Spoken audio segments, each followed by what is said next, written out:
Hello, everybody. We are live with Unpack the Stack. And today I have a lovely guest called Tomek.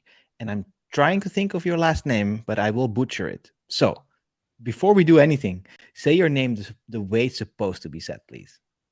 Yeah, my official name is Official. Tomasz Juranek, but There you it's go. it's very hard to pronounce, so everyone call me Tomek because it's Okay. it's easier.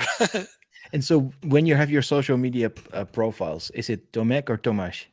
uh, like I think the LinkedIn is Tomasz, but It's the the rest is serious just one. Tomek. Yeah, There you go. Yeah, I have a bunch of friends who are from Poland, and they kind of somehow change their first name here and there based on how people read it, or. And I yeah, always have fun trying to pronounce. You know what? Today I'm not going to try because yours is just that one more harder. Tomasz, I can probably do. yeah. Anyways, so please tell us what you do, where you work, and also what we will talk about today. Yes. So as you said, I'm from Poland. I live like in the south part of the country, very near the Czech border. I think around 20 kilometers from Oh Czechia. wow. I love to go there. Yeah, usually. Uh, yes. So and I'm CTO of Include Agency. We are like not the biggest one, but I think quite a good software house. We are Sidecore and Uniform partners. Yes, I like to hear this. Yeah, and uh, today I think we will talk about our journey, how we implemented Uniform, how we moved to from traditional server-side rendering to Jamstack with static generation, and uh, basically, yeah, how this is about the um, quite a large Sidecore implementation with a lot of custom logic, a lot of like multi-tenant, multi-languages.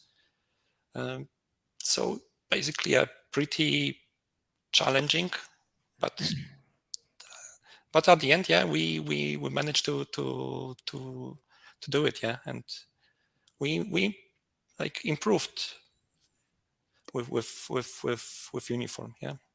That sounds really interesting. So I've seen in the past, and I've been part of when I worked at agencies, building these larger platforms for brands that have like multi-tenant, multi-language, lots of markets, and we were always kind of fighting with performance and ease of use. And that was before I worked for Uniform. So we had to kind of deal with how Sidecore did that stuff because, of course, it has a lot of benefits for content editors and it's very solid. It works really well. It has all these abilities to be able to kind of customize things, different pipelines, the whole thing, right? And so when you are faced with a project like this, let me just add a little banner here. So why did you actually choose Uniform? What was the reasoning to use Uniform to actually render the front end for your Sidecore project? Yes, so uh, you mentioned that with this large scale, there are mm, there are problems, yeah, because Mm, uh, you add a lot of your um, custom logic on top of the of Sidecore, and it became slower and slower. Yeah. mm. Also, if the easiest way to fight with this is just add more and more servers. Yeah.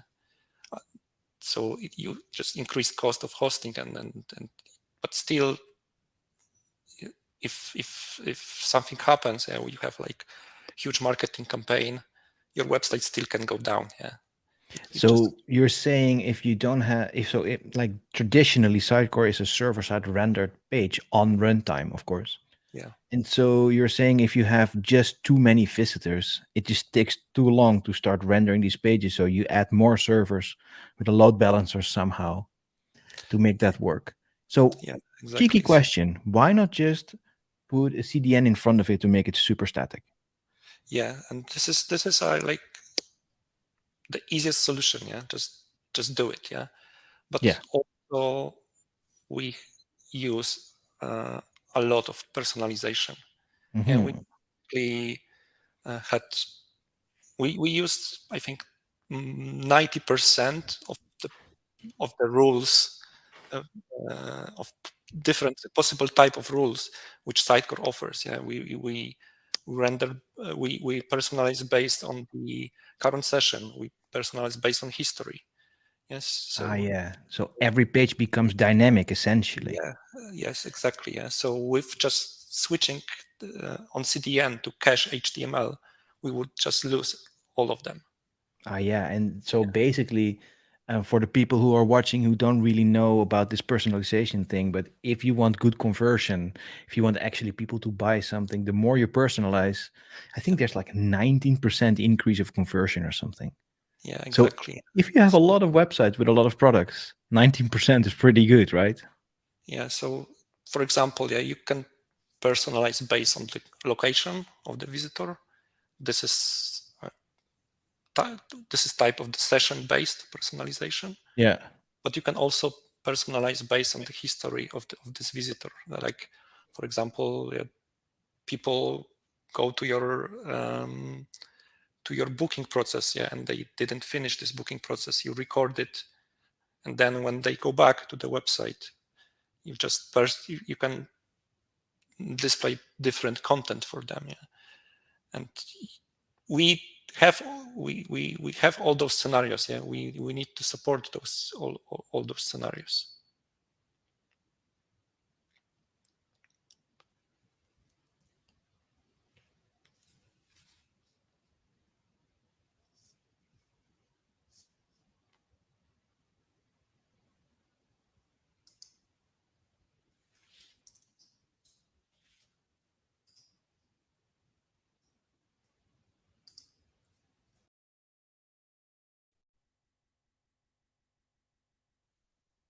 Something definitely happened with our internet.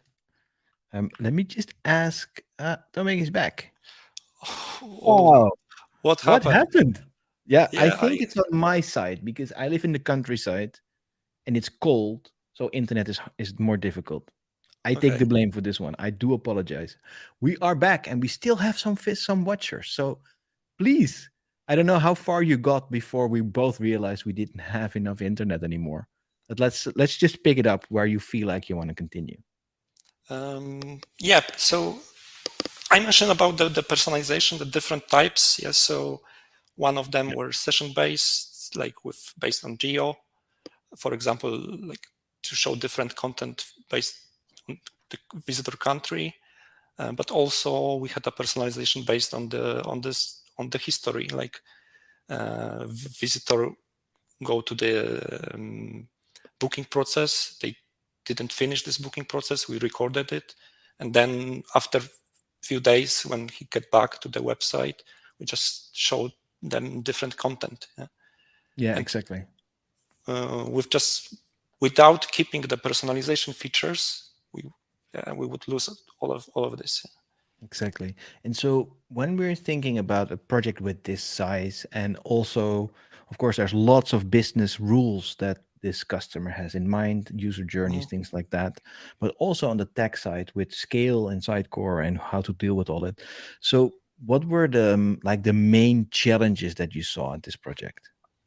Yeah, so basically, Sidecar is a great platform. Yeah, it encourages you to build a custom logic. Yeah, it's Mm, super flexible. Yeah, and this is like super great, but also people tends to build everything on top of Sidecar.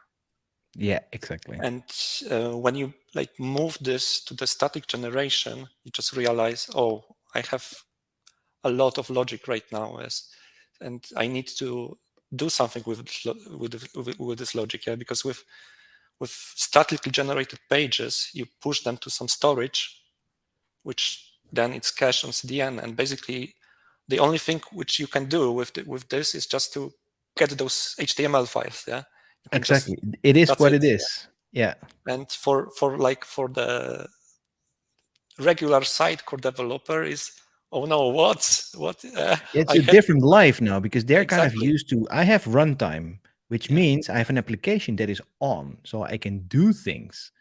But then if you have to serve this to a user, an end user, and there's many of these users, that logic just makes everything slow, I imagine. yeah. So basically, you have three options, yeah, with your custom logic. Yeah, you can if you feel that the logic is too complicated, yeah, you are not ready to move it to the static pages, you Yeah. can just on your CDN you can just restrict um, the URLs, and you can for example move the based on the URL. You can have two origins. You can move to the static pages, and Mhm. for example for your shopping cart, for your payment page, for your user profile page, you can just still redirect those URLs to your Sitecore content delivery server. Yeah. So this is the easiest approach, yeah. But I think this is the this is the like your lifesaver, yeah. Yeah. But Exactly. Fallback. exactly. So also you can just change this logic and make it like client friendly. So you can change it to some APIs and just use the client side, call it from the client side. Yeah. So you can still have the most of your page, your navigation, your static component cached on CDN and statically generated, but your custom logic will be just called from the client APIs. Yeah. And this may also be tricky. For example, uh, with our project, yeah, we have a logic which is displaying different currencies, prices in different currencies based Mhm. on your country, and we had some currency exchange API, and you know the different rates that they update, for example, daily, yeah, Yeah. and when we migrate this to the static generated pages, like our QA didn't find the problem there, because usually when you have a QA team, they just rebuild the content every like few hours. Yeah, they test Yeah. a lot, and they didn't find that this API actually is still like was moved to the from the server side rendering to the statically generated page, and they didn't find that the currency was not updating, yeah, daily. Hmm. And when we went live after a week or 2 weeks, like some like uh, marketers or business user came to us, this price is not right. Yeah, This it's is not like the right price. yeah, Yeah. Yeah. it's There you like go. 7 or 2 or 3 days behind. Yeah, because it was like statically generated. Well, Yeah, it's, yeah, we exactly. didn't And realize so it. Yeah. the way to solve that would be maybe you could put the base thing on whenever you render it, and then you so on static, right? And then you go to that page, and then you just use an HTTP call in your JavaScript, Yeah, query the exactly. stuff, and put it on. That's a very Exactly. Yeah. different approach than building that So logic in Sidecore, of course. this is how we solve it. But the Yeah. problem was to find it. Yeah, because Yeah, if you're not used to that approach of yeah, building websites because everything is one big black magical box that is Sidecore, suddenly your mind has to change so much. exactly, Yeah. exactly. And so when you're thinking on a website like this, I can imagine there's a ton of forms, like maybe login registration or maybe get this free sample, blah, blah, blah, or discount or whatever. There must be some forms. And Mhm. as the people watching, if you know Sidecore and you know forms, there is pain. So I kind of want to know how you dealt with forms. First of all, in the Sidecore side of things, but then also how did you put them in these statically rendered pages? Yeah, so we have like both custom forms and the forms generated from Sidecar with Sidecar Forms module. So with custom forms, it's pretty simple. Yeah, you just need to make sure that every form has this action attribute, because when you post this form, you no longer can post it to your MVC controller, because this is usually No, it doesn't exist. exactly how it was done. Yeah, you are on like contact us page, and when you submit it, it was like posted automatically to your MVC controller with this name. Yeah, Exactly. you no longer have it. Yeah, so you need to have an action attribute to tell the browser where to post the form. Yeah. So how did you solve that? Did you post it to some system somewhere that would then just redirect the user back and say, hey, it was cool? Or did you do like an AJAX call maybe and then give back a certain status that you could change the front end? How did that work? So exactly. Yeah. So we had some API. Where all this like logic for the posting the data where it was executed, and afterwards we just sent some status to front end. For example, we sent the redirect URL where this where to redirect the user after this submitting of the form, and it worked like this. Yeah. And so how does that work when you're, let's say you're a front-end developer, you're in Sidecore JSS, so you're in Sidecore land, you're using React with these lovely components that they offer you in JSS, which is all cool. So then suddenly when you have to post this form, you have to build some custom JavaScript to actually do an AJAX call and refresh the thing and all of that. How did the front-end developers experience that?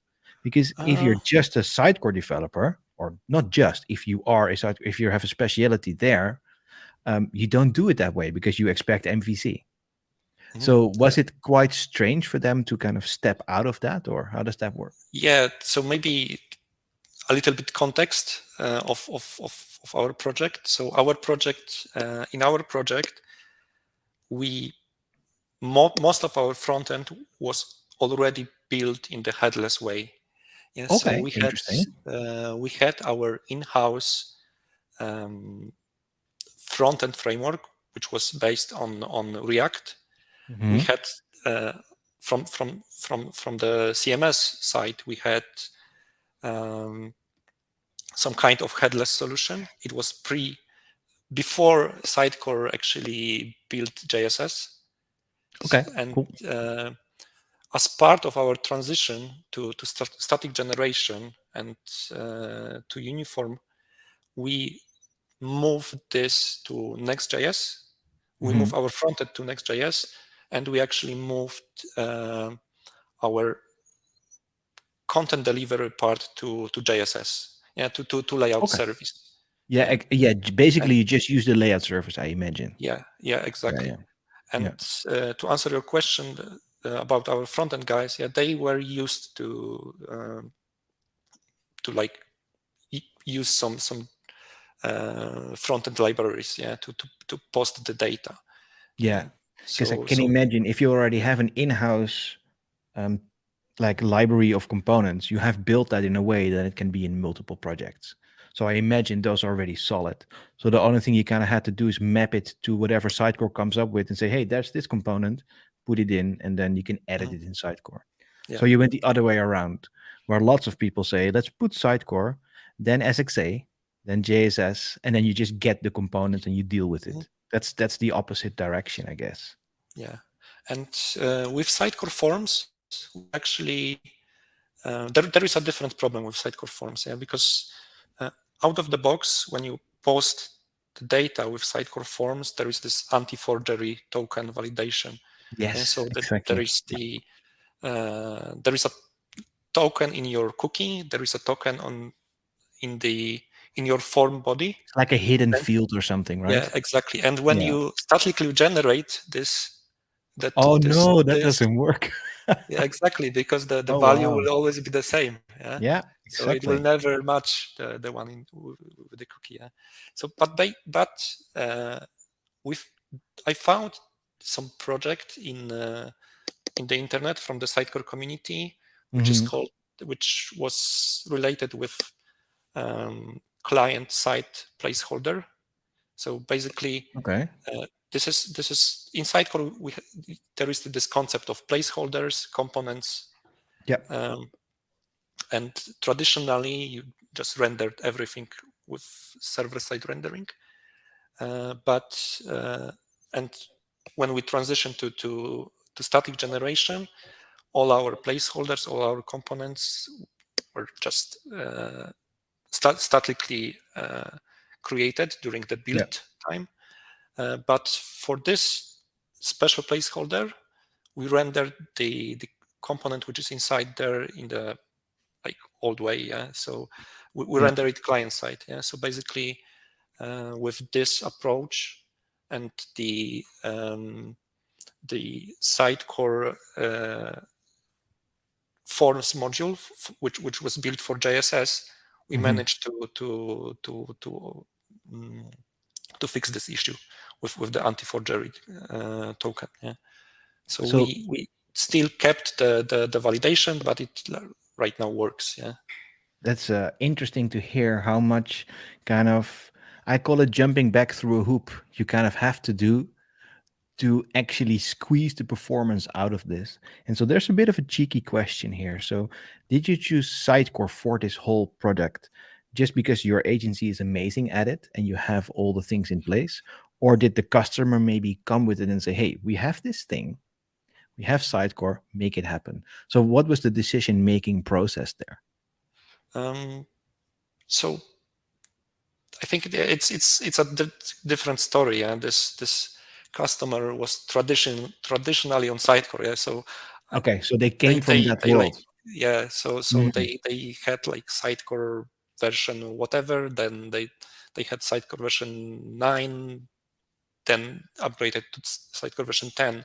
So they were always with Sitecore. And this is like for those huge companies. Yeah, it's like it's very hard to change. Yeah, to go somewhere else. Yeah. You know what I found? They can point the finger to Sitecore and say, something is wrong. Get me professional services right now. Which is the best thing you should be able to do when you're a big company with such a big contract. So it kind of makes sense, right? Yeah, but also, on the other side, with those big customers, they build a lot of custom logic. Yeah. Yeah, On top exactly. of custom logic on your website to customize the CMS. Yeah. So that's why we are there. Yeah.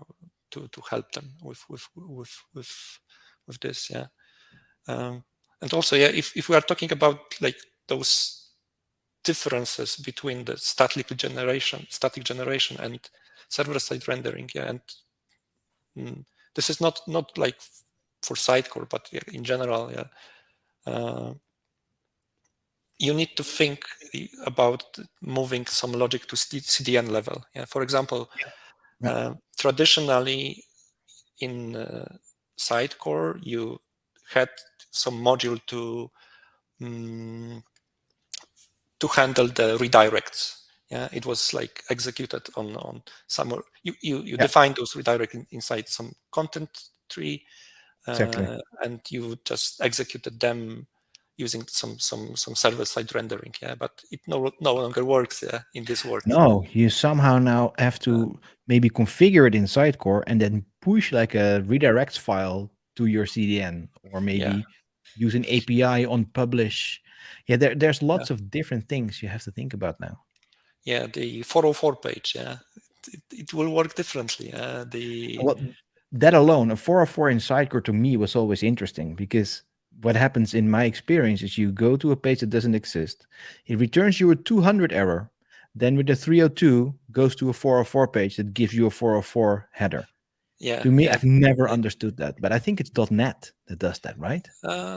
Yeah, but you can also like customize it. Yeah, yeah, of course, customize everything. Yeah, so exactly. But yeah, in general, with the like modern CDNs, you can do a lot of logic on CDN level. Yeah, exactly. at CDN level. Yeah. So for example, we use Akamai CDN, and on Akamai CDN there is something called Edge Redirect Cloudlet or something like this. So this is very simple tool to just define your redirects. Yeah, and it's like very like very user friendly. So even like our marketers can use it. Yeah. So And so they that was go to Akamai and add it there, or they yeah. do it through Sitecore?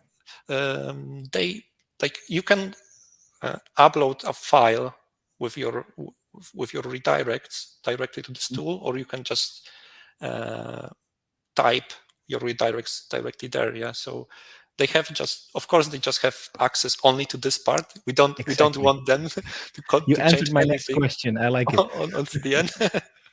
No, but that's But pretty it's cool very because easy. Yeah. marketers and SEO people that do redirects all the time and like Yeah. have some nice URL names that go to more complex ones, they always work with Excel files and or whatever anyways. So it's probably easier to just give them a way to upload. Yeah. So now that we're talking about the edge and the CDN and stuff, let's talk about personalization.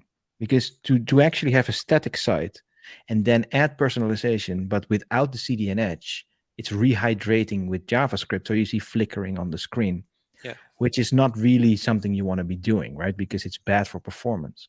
Yeah. So how did you guys do that on the CDN? And here the uniform actually helped a lot. Yeah, Mm, with this. Yeah, because with uniform you can execute the personalization at the edge. exactly. So, for example, on Akamai, there is a special like language with some condition. It's called Akamai ESI. Yep. Edge side includes, and with what Uniform does, it just help you to translate the personalization rules from Sitecore. So your marketers still use Sitecore to define those personalization. Yeah. And then those rules are executed at the edge. So there is like zero like loss of your performance. Exactly. Um, And so what interests me here is like back in the day, I used these ESI rules with Akamai for some other project we built when that was I think was on Hybris. Remember the Java system? It still exists, I think. But anyways, that doesn't really matter. We didn't know how to purge the cache because if you change the menu, we had to purge all the pages of the cache. Right. And this wasn't a static site, but we just put the CDN in front of everything. So we used these little XML tags for this ESI to actually swap it out. And that worked like 8 years ago already. They did that really well. And imagine now that with Uniform, we are totally using that service in a very different way, but it works so well. And so maybe for the people that don't really know what this is, like generally when you have a static site, every time it renders one of those pages, these HTML files, it also goes through an edge handler function. And that edge handler function can then look at whatever comes out of that HTML to see, hey, do I see ESI tags or uniform personalization tags or whatever we want to call them? And then it just literally swaps out what needs to be rendered. And that's pre-rendered on the edge. And so it's so fast because it streams, right? The HTML is rendered from top to bottom. And then right when it hits one of these tags, it actually streams in the HTML. So the page goes into the browser from top to bottom. And I think it feels nearly instant. I think it's like it adds yeah, 4 milliseconds for each yeah, personalization. yeah. There Something like is that. like Crazy. it's super fast. You just don't see any difference between the page which has the personalization and which doesn't have it. Yeah. And have you guys also done like some sort of client-side personalization? Like I scroll down the page and I scroll back up and suddenly something else has changed because I scrolled past something. Like client-side stuff, is that in there as well? Or is that a limitation if you want to do it with Sitecore? So we don't have it.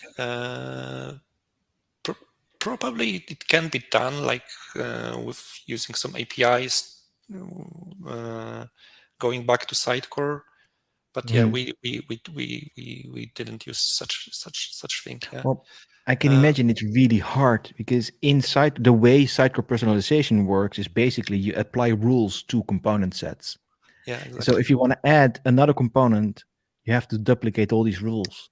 And so I have colleagues, they are, when you know them, they're basically PhD level personalization rule makers because it's exponential. There's so many rules.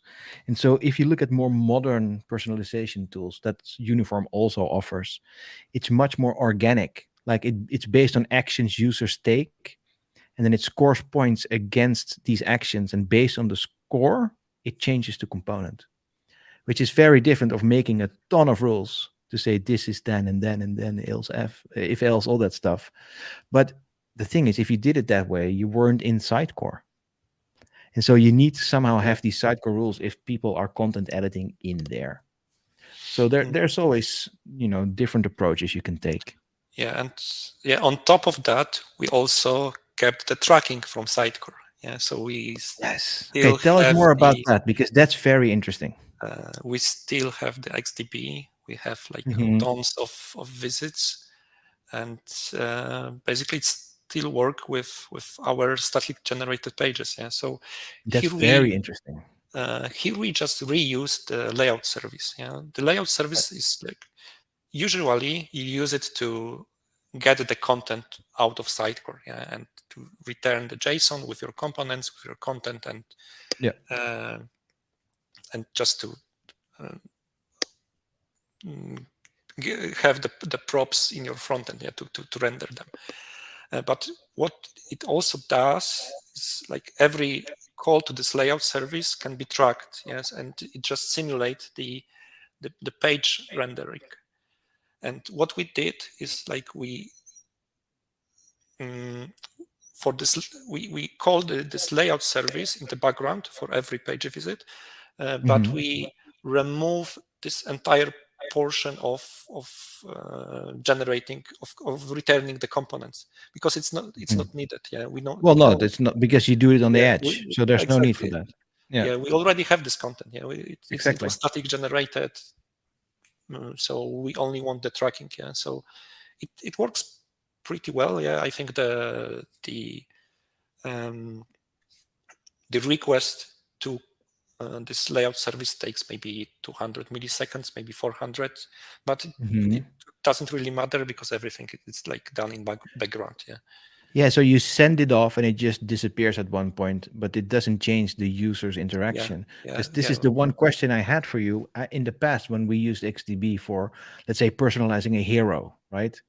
You go to a page, normal hero, you go to another page, you come back, and the hero image had changed now because you had visited another page. Using XDB, that added 2 seconds to our page render. So at scale, that's not usable. Yeah. So my question was, how did you actually manage? But you didn't actually use it. You just send an event off into the ether, and you don't care if it finishes or when, because it just stores some tracking info, right? That's how Exactly. you got it to be fast. Exactly. And does this service always once in a while gets overwhelmed somehow? Because I can Uh, imagine if you send a lot of requests there, it's going to be hard. yeah, but before static generation, yeah, before Uniform, we had those servers, yeah, that are in Azure. So we had them as well. These were the same servers, but they, on top of the tracking, they also were responsible to static for the server side rendering. Yeah, Exactly. so Yes. they did much more work. Yeah, Hmm. so because of moving to static generation, we were able to reduce the number of those servers. Yeah, we went down Nice. with the instances. I call that cost saving, which is cool. Yeah, exactly. So based on your own timeline, we have about 6 minutes. So am I correct? Yeah, Cool. maybe 10. We might be able to stretch it. Yeah. So I have some questions on. Um, I think we're quite clear about going in this direction with server-side rendering, or so with not server-side, but more static. The performance is working. You've managed to overcome problems. It's cheaper to run. So when you look at the market right now, and you working at an agency in that field of Sidecore specialists, having your MVPs working there, what do you like? Sidecore has been changing quite a bit, right? They're moving from, hey, use only containers, like, oh no, we're going to do some SaaS thing, or like it's kind of changing around, and they'll find their way. But how do you see Sidecore in the future? Will you still be using it for all your projects, or do you see it maybe going from the elite projects to maybe more mid-market because they cannot compete with the headless stuff? Like, what is your idea about all this? I would say that they will find a way somehow to. They always have, let's be honest. Like Yeah, yeah, JSS is actually very successful, just took a while. yeah, exactly. Yeah. Yeah. So with their like new offer with XM Cloud, which is quite a different product comparing to normal Sitecore. Yeah, Yeah. it may looks the same, but it has like totally different philosophy behind it. So maybe, as you said, yeah, it's it is target for maybe the mid market, because Sitecore was always like for the enterprise. Yeah. Yes, true. Yeah, this was like for the big companies. So I think they will find a way. Yeah, they will move it. And so if you think about XM Cloud, for example, you know more about that than me, so hence me asking. So I think they made a deal with like Vercel and Next.js specifically for this product, right? And so do they actually have in mind to do like static rendering for all these pages? Is that a feature here? Yeah, they offer this. Yeah, basically the static generation. Yeah, this is not a feature of your CMS. This is a feature of your front-end framework. Yeah, this is Yes, like a feature exactly. of Next.js, Yeah. Nooks, something like that. But your CMS or your product, which like it need to help you with this. Yeah, Yeah. because it's not as easy to just do the static generation. Yeah, for example, No, it has a lot of issues actually, to be fair. yeah, It's not an easy thing. Yeah. you when you think about your content, yeah, and in this huge website you may have a very complicated content, and you need to think about, okay, I changed like this entity, yeah, and which page do I need to regenerate? Yeah, and your product, your CMS, your platform, yeah, it needs to help you, yeah, to decide, yeah, which Yeah. what to generate, because you don't want to regenerate everything all the time, because No, it may exactly. take a lot of time. Yeah, for example, yeah, if we have like a big website with multi languages, yeah, with static generation, each language is actually different file, yeah, different folder, for example, yeah, because Yeah. each is a different physically file, yeah, physical file, yeah, Yeah, it's an and actual thing. It makes yeah, it easy to scale because you can put them on more places. exactly. But it is also complicated. So let's imagine that, yeah, we have like 1,000 pages, yeah, and generation, like taking the content from CMS for one page takes, let's say, 200 milliseconds, yeah, which is, Yeah. I think, decent, yeah. And if you like multiply with this 200 by 1,000, yeah, it's like between 3 and 4 minutes, yeah, Yeah. to just take the content, yeah, from this, yeah. So Yeah, for the basically, rendering itself. Exactly. yeah, and this is actually one of the problems which we faced, yeah. So we had to, of course, yeah, you can do it in the parallel, yeah. Yeah. You can you can create the parallel generation, but then you need, for example, you can be in the situation that your CMS is no longer able to serve those requests, yeah.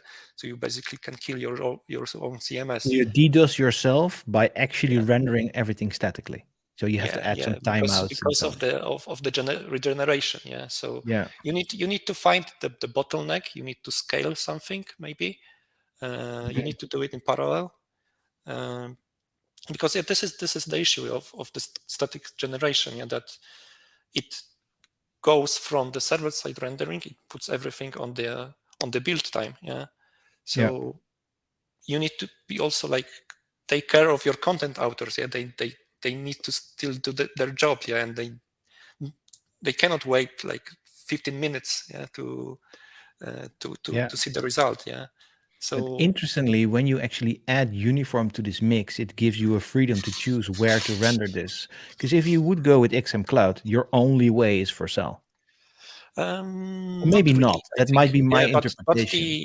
but the like the way to go is, I think, the Vercel, yeah, because the documentation is based on Vercel. They support different platforms. Okay, they do. But this Okay, that's is cool. this is like the same with JSS. Yeah, most of the documentation is for the Next.js Yeah, or but it or for, uses. or I for think it works React. with Vue.js as Yeah, Vue.js as well, it right? Yeah. works with Angular. It works with Vue, but Mm, it's quite tricky to do it. Yeah, because like if you don't have the all the documentation, yeah, just choose the best yeah. documented platform, best Of documented course, it makes framework. sense, and also React is used the most. Mhm.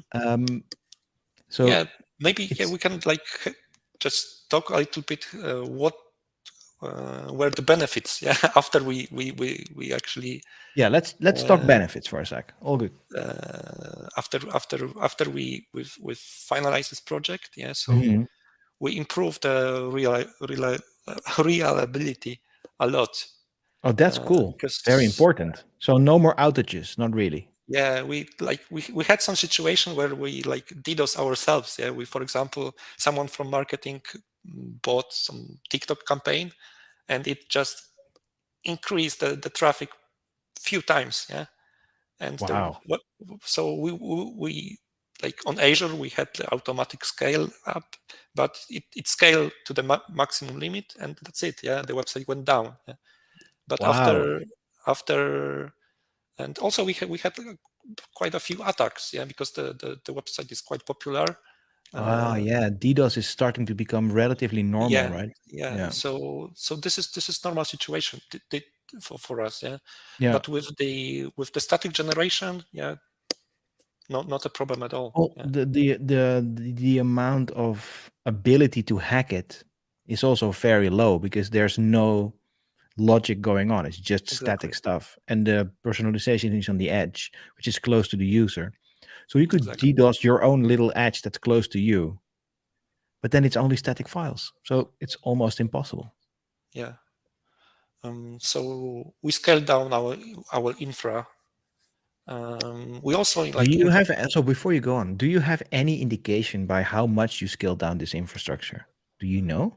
um, I don't need money. Just let's say you had 16 CD servers auto scale with the most expensive package. um, What changed?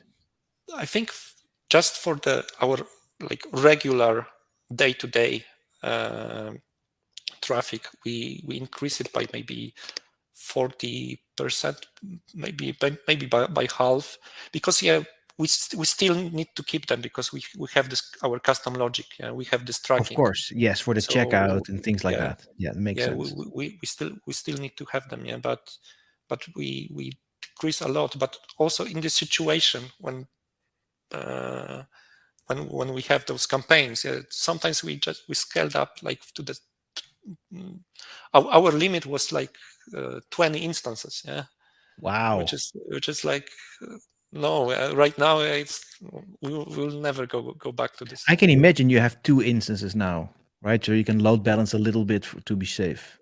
Yeah, we have like I think we have 3 at the Okay. moment, but this is just for the tracking and for booking process. Yeah, that's it. That's crazy. And that's for this whole project, the whole multi-tenant one. It's all this on Yeah, these three instances. yeah, I remember in the project, I won't name the customer of, where we had, I think it was 60 websites that all had like 50 or 60 markets. And we didn't have uniform or this kind of SSG. And I think one website, one instance. And then sometimes you would have one instance that had like 4 languages, but it wouldn't like imagine the scale of that Azure account. That's yeah, just, yeah, and we had multiple CM servers, obviously, for content editor preview, staging. Yeah, this is yeah, insane, exactly. this cost. Yeah, and of course we improve our time to first byte a lot because yeah, Mhm. usually with server side rendering with MVC, you have maybe like something between half of second, maybe 1.5, maybe 2 seconds. Yeah, this is something like typical. Yeah, That's quite depending on, decent in my experience for yeah, that. it depends Yeah. on your location, if you are close to your Yes, server of and so course. on. Yeah, Yeah. but with like CDN, you have something between maybe 50 milliseconds to 150. That's We, just we this. It's amazing, right? Like years ago, we dreamt of this. Now we have it. yeah, and yeah, we had projects on Akamai, we had project on Netlify, and the number were pretty similar. Yeah, like Mhm. something between 50, maybe 200 milliseconds. Yeah, which is still super fast. And so, how are your core web vitals? Because I can imagine if you use Next.js, there's a bunch of front end stuff going on. There's hydration, images, lazy loading. Did that improve at all, or is that maybe something for the next phase to attack? Yeah. So you need to like be aware. If you go to the static generation, it will not solve all your problems. Yeah, because the time to first byte is just one metric. There Exactly. is There's three more that are important. there are like images, you need to optimize them. There are scripts. Yeah, for example, your marketing department can use the GTM and just Oh add yeah, the famous. Yeah, you just throw like whatever in there five, that you 10 want. affiliate networks, and your Yeah, your yeah, yeah, your yeah. lighthouse score is done. Yeah, at this point. Exactly. So you need to be aware of that. Yeah, that it will not solve all the problems. Yeah, you need to still work on other Well, aspects. I see it like you solve the basics. You are cheaper in your hosting. Your server problems are gone essentially. And now the next that you have more breathing space and headroom to actually look Yeah, at the performance of other things, right? Which is already nice. So there's it rather than two nightmares, there's only one left. Maybe that's a bit negative, but there you go. I'm a front end developer, so I might feel that way. yeah. But we are actually in the middle of another project to optimize our media. Mm. So this the second like big issue should be gone. So I think if you solve the media bit, you're 60, 70% there. The rest is just time to interactive. And just that just means if you have third parties, you lazy load them. Or when yeah, you scroll down, only then it happens with the tracking pixels and all that stuff. And it should be quite doable. yeah, Then again, you have scale. So I cannot speak for you because it's not easy. yeah. It's always like it's a different word. Yeah, when you have like very simple website, it doesn't like it that doesn't like make a difference which CMS you use. Yeah, you can use like whatever. Yeah, but when you scale, when you Anything, are yeah, at exactly. scale, yeah, there are totally different problems. Exactly. So I think we're reaching our end here. Is there Yeah. anything else you would like to share? Um, yeah, I think that's it. Yeah, I can just summarize. Yeah, that Yeah, if sure. you are like a company which is like thinking right now, shall we go to static generation, or maybe we as we had the same. We, had- we thought, okay, maybe our custom logic is too complicated, or something. Yeah, you can like always go to static generation. You can like statically generate majority of your pages, because majority is like usually it's just a content. Yeah, it can be Exactly. personalized, but with the modern platforms, it will work with the personalization. Yeah. So, and the rest, in the worst case, you can just like direct to different origin on your CDN and just keep it for some time. You can use the server side. You can still use the server side rendering. Yeah. So just don't be afraid Yeah. of that. Yeah. So that's how it goes. Yeah. You don't need to like move everything. Yeah. So just do it. Yeah. Just do it. That's a good way to end, no? Yeah. Well, like this is the thing, right? It's a new paradigm and you have to think slightly differently. But once you do, you see the benefits. But the bar to get there, if you're used to a certain paradigm and you have to switch it, sometimes it just takes some time. And also effort, because you put in a lot of effort on the one end and then suddenly you have to do a lot more to get to the other one. So I can imagine it's not always an easy choice if you're used to certain setups. But you guys did it, and there's a few other uniform customers that uh, like love using Sitecore and just add this uniform part to it, and then for the end user and for the cost and all of that, it's actually much faster, and they still happily use Sitecore. So it doesn't have to be phased out or anything. And like imagine if you have 100 content editors that know how this system works. Yeah. Well, keep them using it. Imagine how expensive it is to train them on another CMS. It's almost impossible. That's like a 3-year project right there. Imagine having 100 websites and you have to move their contents to another system. It's almost impossible. Right? You can, but it's like a year project. And then you'll see the data is dirty and you cannot automate it. And so having this in between solution, actually, it might just be our final solution now. This is just part of the stack. So it's an interesting approach that you guys did, and it seems to be super successful. So thank you for talking about it. Exciting times.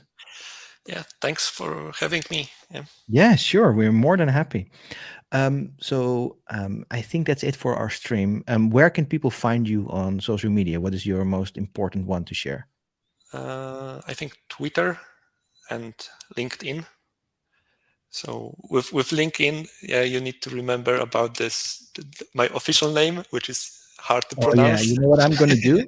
Once we're done with this, in the description box of our YouTube video, I'm gonna put your stuff in there so I don't have to type it now and put it on a banner because I'm gonna misspell.